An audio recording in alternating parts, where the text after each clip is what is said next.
महाराष्ट्र शासनाकडून 2 ऑगस्ट ते 15 ऑगस्ट या कालावधीमध्ये हर घर तिरंगा हे अभियान राबवण्यात येणार आहे आणि या अभियानाच्या अनुषंगाने विविध कार्यक्रमाची आखणी जिल्हा प्रशासनाने केलेली आहे।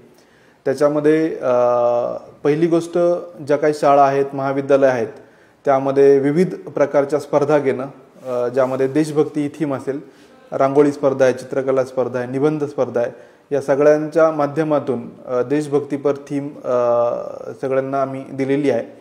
आम्ही आवाहन करतो की सर्व महाविद्यालयांनी, शाळांनी, विशेषतः प्राचार्य, मुख्याध्यापक यांनी मोठ्या प्रमाणावर सहभाग नोंदवावा आणि विद्यार्थ्यांकडून या सगळ्या उपक्रमामध्ये त्यांचा सहभाग नोंदवून घ्यावा ही विनंती आहे। दुसरी महत्त्वाची थीम की स्वच्छता ही थीम आहे आणि त्या अंतर्गत आपण आपल्या जिल्ह्यामध्ये वेगळे जे पब्लिक प्लेसेस आहे इथं स्वच्छतेची मोहीम चालू केली आहे। आज जिल्हाधिकारी कार्यालय आणि NSS NCC स्टुडंट यांच्यामार्फत आपण गांधी पुतळ्याला एक मोठी मोहीम राबवली। तसंच या माध्यमातून वेगळ्या ठिकाणी एकाच वेळेस ही मोहीम राबवण्याचं पण मी आवाहन आपल्याला सगळ्यांना करत आहे।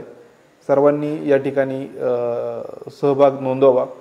त्यामध्ये विशेषतः कचरा गोळा करणे किंवा ज्या ठिकाणी सार्वजनिक ठिकाणी कचरा झालेला आहे इथं आपण पब्लिक पार्टिसिपेशन मधून कचरा गोळा करणं हा एक भाग तर आहेच, परंतु एक सामाजिक जबाबदारी म्हणून कचरा न टाकणे किंवा कुठल्याही प्रकारे आपल्याकडून सार्वजनिक ठिकाणी अस्वच्छता होईल याची जबाबदारी आणि भान सगळ्यांनी बाळगावं, हा पण या मोहिमेचा उद्देश आहे।